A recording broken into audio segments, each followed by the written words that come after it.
मधुबन के बाबा, मधुबन के बाबा मुरली वाले, आपका क्या कहना, आपका क्या कहना। ओम शांति।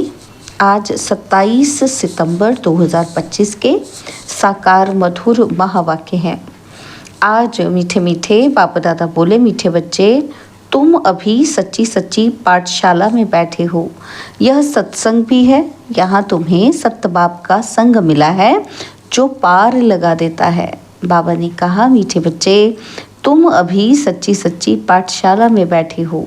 ये सत्संग भी है जहाँ तुम्हें सत्य बाप का संग मिला है जो पार लगा देता है। बाबा ने आज प्रश्न पूछा है कि हिसाब किताब के खेल में मनुष्यों की समझ और तुम्हारी समझ में कौन सा अंतर है।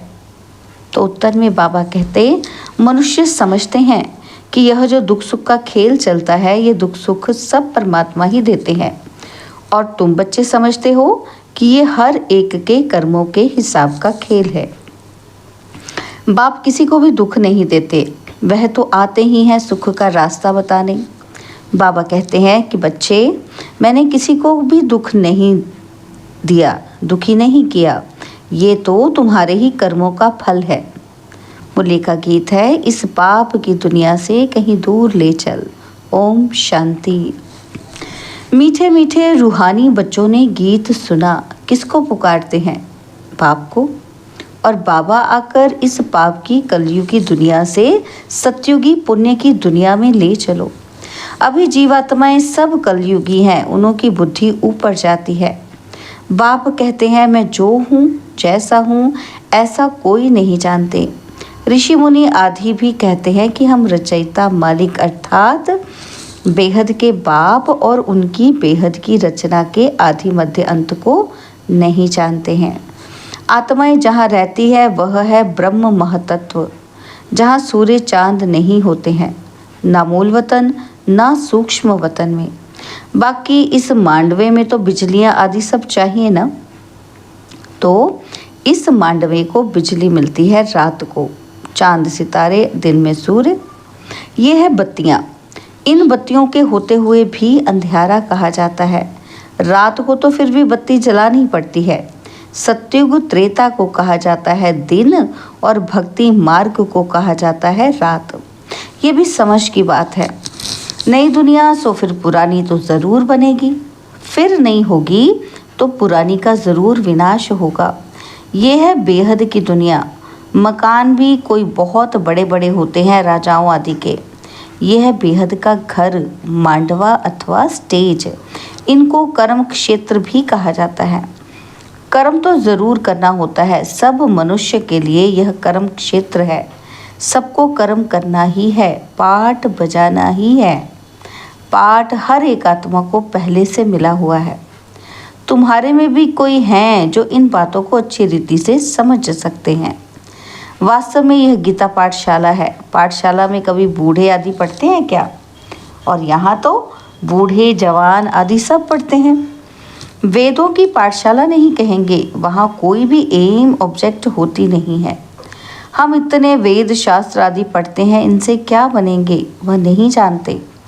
कोई भी जो सत्संग है, एम ऑब्जेक्ट कुछ नहीं है।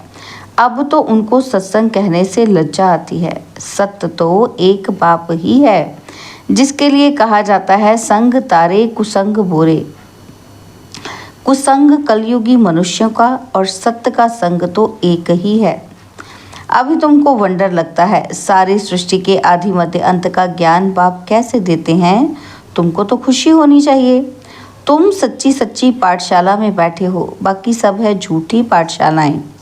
उन सत्संगों आदि से कुछ भी बनकर निकलते नहीं। स्कूल कॉलेज आदि से फिर भी कुछ बनकर निकलते हैं, क्योंकि पढ़ते हैं। बाकी कहीं भी पढ़ाई नहीं है। सत्संग को पढ़ाई नहीं कहेंगे। शास्त्र आदि तो पढ़कर फिर दुकान खोल बैठते हैं, पैसा कमाते हैं।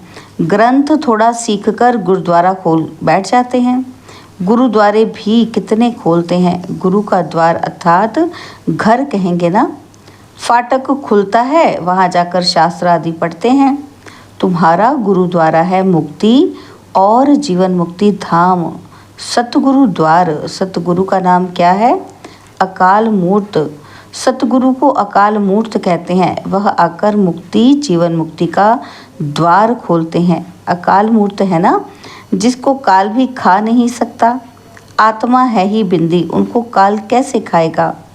वह आत्मा तो शरीर छोड़कर भाग जाती है। मनुष्य समझते थोड़ी है कि ये पुराना शरीर छोड़ फिर जाए दूसरा लेगी, और फिर इसमें रोने की क्या दरकार है? यह तुम जानते हो, ड्रामा अनादि बना हुआ है, हर एक को पार्ट बजाना ही है। बाप ने समझाया है कि सतयुग में है नष्ट मोहा, मोह जीत की भी कहानी है ना। पंडित लोग सुनाते हैं, माताएं भी सुन सुनकर फिर ग्रंथ रख बैठ जाती हैं सुनाने के लिए। बहुत मनुष्य जाकर सुनते हैं, उनको कहा जाता है कन रस। ड्रामा प्लान अनुसार मनुष्य तो कहेंगे हमारा दोष क्या है? बाप कहते हैं तुम हमको बुलाते हो कि दुख की दुनिया से ले जाओ, अब मैं आया हूँ तो फिर मेरा सुनना चाहिए ना। आप बच्चों को बैठ समझाते हैं। कौन आप? बाप। आप खुद बैठकर बच्चों को समझाते हैं। अच्छी मत मिलती है तो वो तो लेनी चाहिए ना। तो तुम्हारा भी कोई दोष नहीं है, ये भी ड्रामा था। राम राज्य रावण राज्य का खेल बना हुआ है। खेल में कोई हार जाते हैं तो उनका दोष थोड़ी है। हार जीत तो होती है, इसमें लड़ाई की बात नहीं।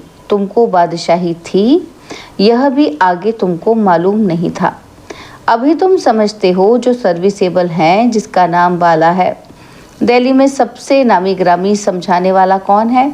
तो झट नाम लेंगे जगदीश का। तुम्हारे लिए मैगजीन भी निकालते हैं, उसमें सब कुछ आ जाता है। अनेक प्रकार की पॉइंट्स लिखते हैं। ब्रिजमोहन भी लिखते हैं। लिखना कोई मासी का घर थोड़ी है। ज़रूर विचार सागर मंथन करते हैं, अच्छी सर्विस करते हैं। कितने लोग पढ़कर खुश होते हैं, बच्चों को भी रिफ्रेशमेंट मिलती है। कोई कोई प्रदर्शनी में बहुत माथा मारते हैं और कोई कोई कर्म बंधन में फंसे हुए हैं, इसलिए इतना उठा नहीं सकते हैं। ये भी कहेंगे ड्रामा, अबलाओं पर भी अत्याचार होने का ड्रामा में पार्ट है। ऐसा पार्ट क्यों बजाया, ये प्रश्न ही नहीं उठता।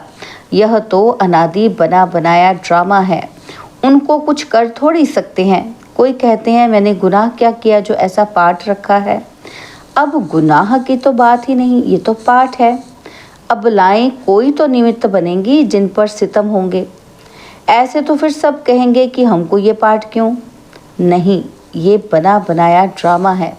पुरुषों पर भी अत्याचार होते हैं। इन बातों में सहनशीलता कितनी रखनी पड़ती है। बहुत सहनशीलता चाहिए। माया के विघ्न तो बहुत पड़ेंगे।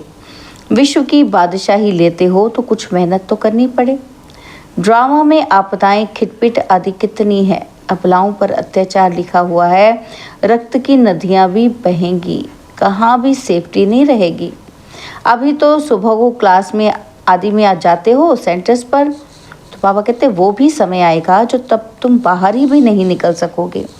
दिन प्रतिदिन ज़माना बिगड़ता जाता है और बिगड़ना है। दुख के दिन बहुत ज़ोर से आएंगे। बीमारी आदि में दुख होता है तो फिर भगवान को याद करते पुकारते हैं। अभी तुमको मालूम है कि बाकी थोड़े दिन हैं, फिर हम अपने शांति धाम सुख धाम ज़रूर जाएंगे। दुनिया को तो ये भी पता नहीं है। अभी तुम बच्चे फील करते हो ना, अभी बाप को पूरी रीति जान गए हैं। वह सब तो समझते हैं परमात्मा लिंग है। शिवलिंग की पूजा भी करते हैं। तुम शिव के मंदिर में जाते थे, कभी ये ख्याल किया कि शिवलिंग क्या चीज़ है? ज़रूर यह जड़ है तो चैतन्य भी होगा। ये तब क्या है? भगवान तो रचता है ऊपर में, उनकी निशानी है सिर्फ पूजा के लिए। पूज्य होंगे तो फिर ये चीज़ें नहीं होंगी। शिव काशी के मंदिर में जाते हैं, किसी को पता थोड़ी है कि भगवान निराकार है।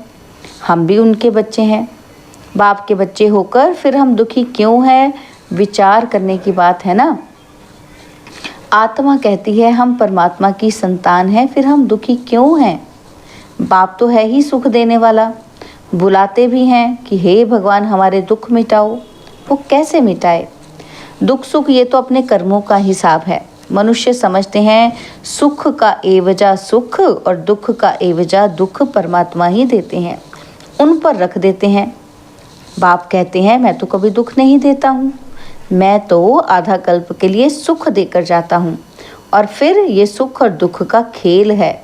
सिर्फ सुख का खेल होता है, फिर तो ये भक्ति आदि कुछ ना ही हो। भगवान से मिलने के लिए ही ये भक्ति आदि सब करते हैं ना। तो अब बाप बैठ सारा समाचार सुनाते हैं। बाप कहते हैं तुम बच्चे कितने भाग्यशाली हो, उन ऋषियों मुनियों आदि का कितना नाम है। तुम हो राज ऋषि और वो है हठ योग ऋषि। ऋषि अर्थात पवित्र। तुम स्वर्ग के राजा बनते हो तो पवित्र जरूर बनना पड़े। सतयुग त्रेता में जिनका राज्य था उनका ही फिर होगा, बाकी सब पीछे आएंगे। तुम अभी कहते हो कि हम श्रीमत पर अपना राज्य स्थापन कर रहे हैं। पुरानी दुनिया का विनाश होने में भी समय तो लगेगा ना।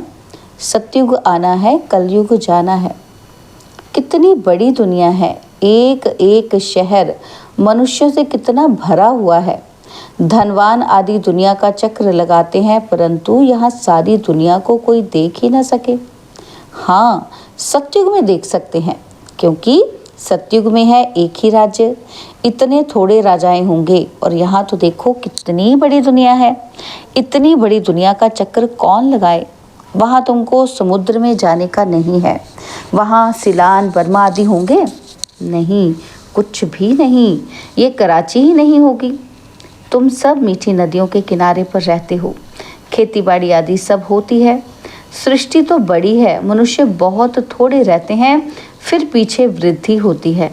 और फिर वहाँ जाकर अपना राज्य स्थापन किया, धीरे धीरे हप करते गए। अपना राज्य स्थापन कर दिया, अभी तो सबको छोड़ना पड़ता है।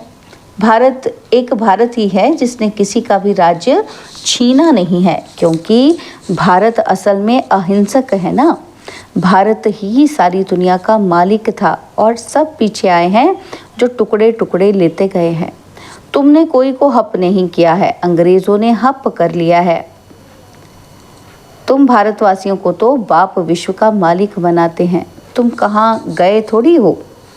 तुम बच्चों की बुद्धि में ये सारी बातें हैं, बूढ़ी माताएं तो अब इतना समझ न सके।